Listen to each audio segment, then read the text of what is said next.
Drinking, that pastime activity that we all look forward to at the end of a week of chores and often soul crushing work to numbers for a brief moment in the face of hopelessness and loneliness.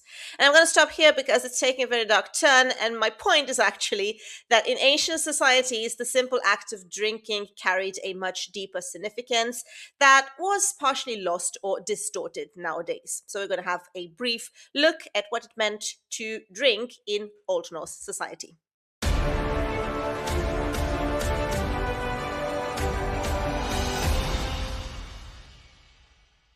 The consumption of alcohol in the Viking Age and, broadly speaking, Germanic societies, and actually all kinds of cultures, if you think of it, had a very poignant ceremonial side because it functioned as a sort of ontological binding agent, which means that the communal ingestion was also a highly ritualized instrument of socio-political consolidation, legal ratification, and spiritual negotiation, among other things.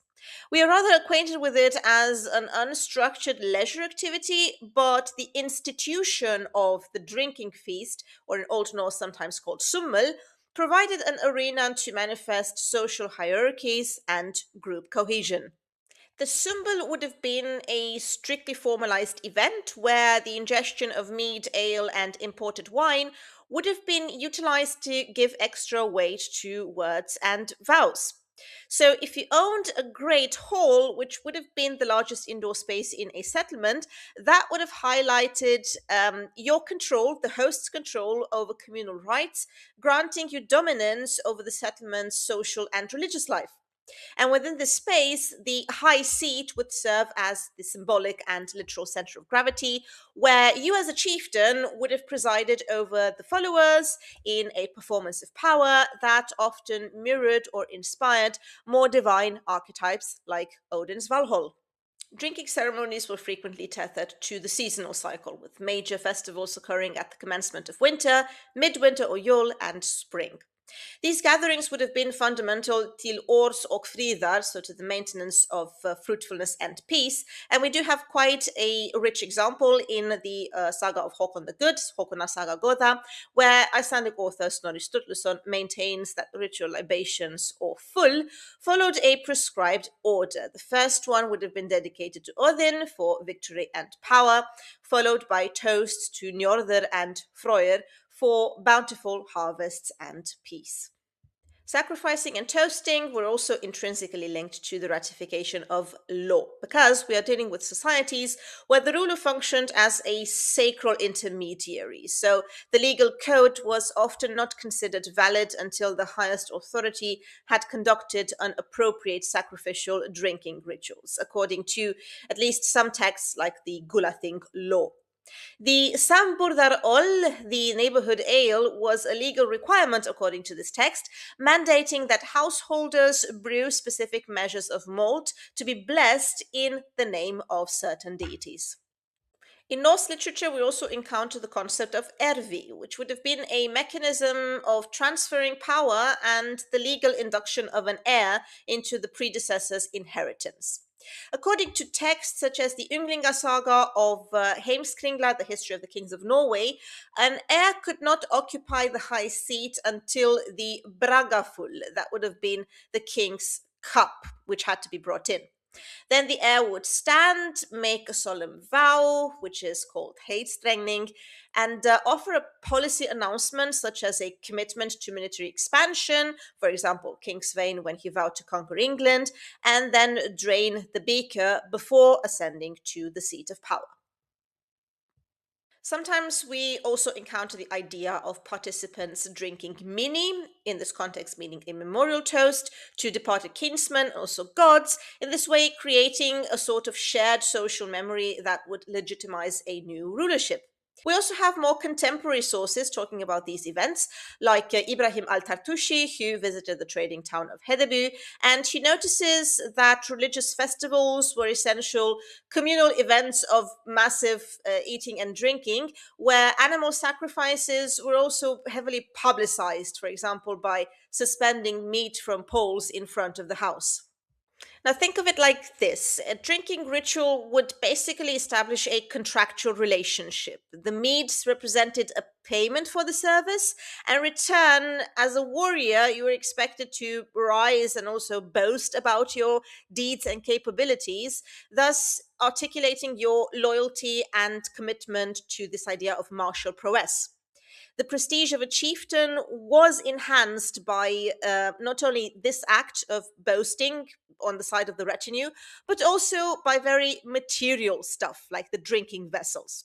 Powerful leaders differentiated themselves by serving Frankish wine, often looted or demanded as tribute, in rare glass beakers imported from the continent, but also from places like the Middle East and Egypt. The elite would favor silver cups and gilded vessels to underscore the international connections, and the archaeological record does provide extensive evidence that these high status drinking vessels in the Viking Age and beyond were not just utilitarian objects, but also functioned in a semiotical way, in the sense that they were instruments through which you would display authority, negotiate political alliances, and also perform spiritual or metaphysical rituals. The most iconic archaeological signifier of high status remains the drinking horn, typically fabricated from the horns of domesticated cattle or wild bulls.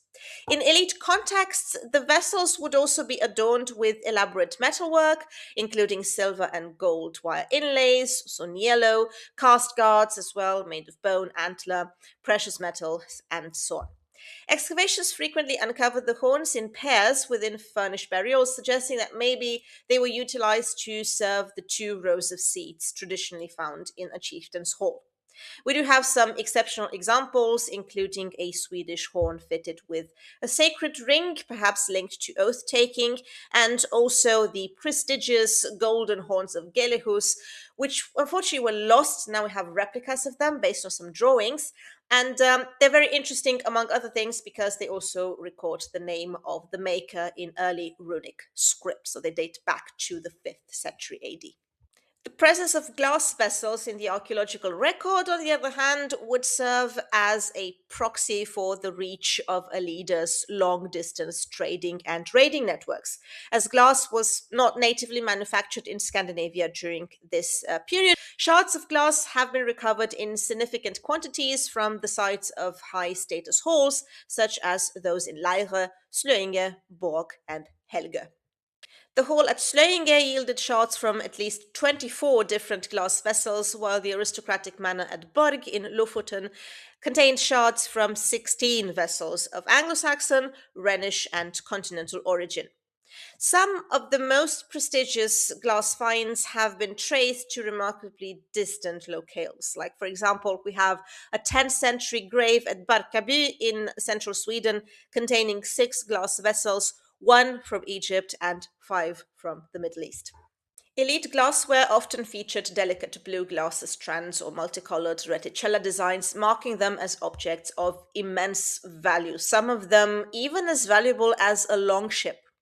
And then we also have the pitchers from Francia. They were a special category of high status ceramics used for serving wine.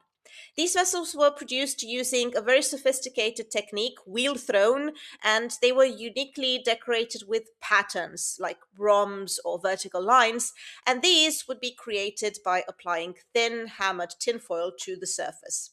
These pitchers are almost exclusively found in prestigious contexts, such as the rich graves of the trading towns of Birka, Kaupang, or Hedeby. As you can probably imagine, a funeral feast, an erfi, would have necessitated substantial economic investment and would often be integrated into the very structure of the inheritance. Some eyewitness accounts, notably from the Arab traveler Ahmad ibn Fadlan regarding the Rus on the Volga, indicate that a wealthy man's estate was typically divided into 3 distinct portions. There was 1/3 reserved for the heirs, and then 1/3 designated for the production of elaborate mortuary garments, and 1/3 specifically allocated to the brewing for the funerary feast. The problem with these feasts, and generally with Old Norse religion in saga literature, is that the descriptions are retrospective, so it's basically what the Christian authors thought was happening. In this particular case, the antiquity of the funeral feast of the erfi may be corroborated by some epigraphic record. For example, we have a 4th or 3rd century runestone, the Tune runestone from Norway, featuring a Proto Norse term arbia, which one interpretation links to the daughters of the deceased providing the funeral feast as part of their role as heirs. Similarly, we also have some archaeology revealing the existence of mortuary houses, which would have been these architectural features in burial contexts that might have served as the physical site for handling the deceased or conducting a communal performance before the final burial. In high status burials like the Osseberi and Gokstad ships, the burial chamber itself can be viewed as a metaphorical house or hall of the deceased. What's also interesting is that sometimes we also have these very small, expertly crafted metal vessels, often serving as royal insignia or some sort of ritual enhancement.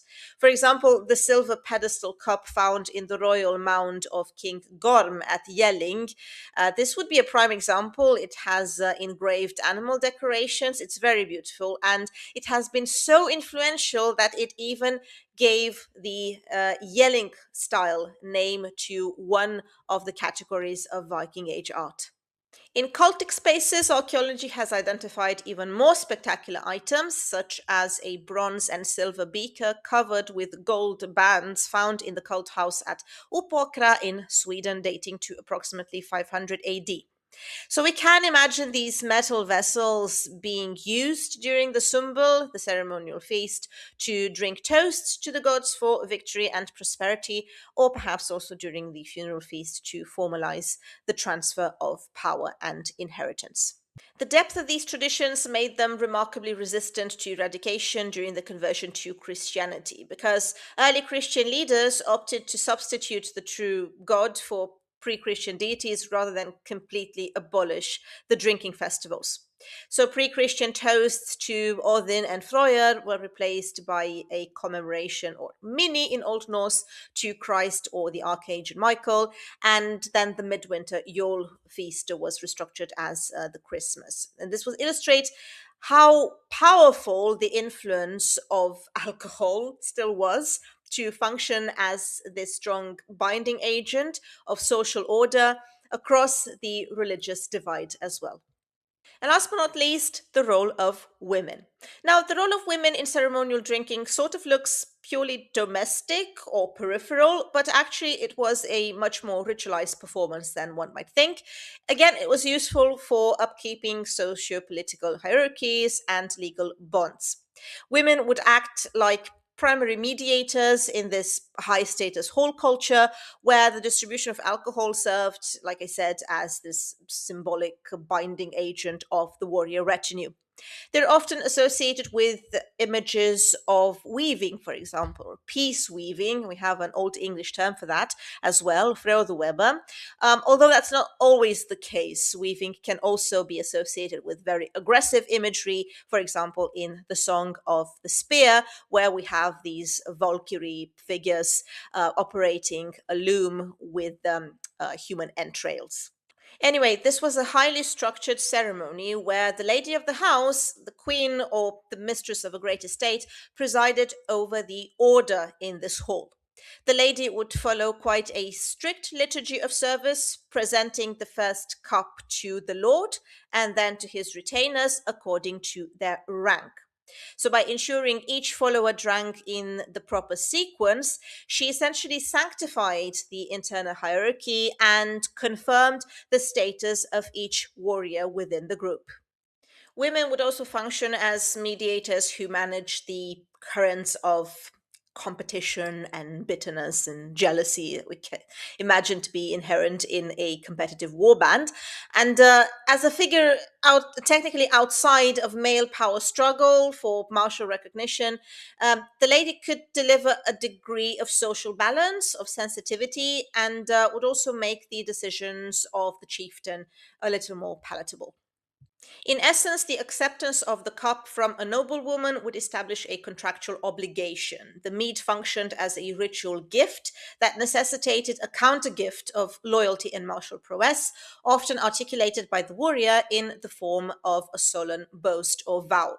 The material and visual record of the Viking Age does provide quite extensive evidence of women as servants of drink, often linked to the divine realm. We have dozens of Gotlandic picture stones and various silver figurines depicting a female figure welcoming a mounted warrior into the afterlife by offering a drinking horn. And in Norse mythology, the Valkyriur would serve mead to the Einherjar, the slain warriors of Valhall. Similarly, the goddess Freya was said to welcome half of the warrior dead to her hall, Sesrunir, where she performed a parallel role as a supernatural hostess of the slain. Literary sources also describe female deities using drink to welcome outsiders. For instance, in the truth telling of Loki, the Lokasena poem, the goddess Siv offers a crystal cup of mead to this trickster to temporarily mitigate his insults and at least attempt to integrate him into the divine drinking feast. The power women wielded during these ceremonies was rooted in their total control over the household's production and storehouses. Brewing ale and preparing mead were exclusively female tasks performed within the inner domain of the farmhouse. And this role would grant women significant oversight of the resources necessary for pretty much any communal festival. The keys found at a woman's belt in many Viking Age burials would symbolize this sort of authority over the estate stores, including the precious beverages. Mistresses and their daughters were also known to wait upon guests personally during feasts, a task that would further reinforce their status as generous hostesses.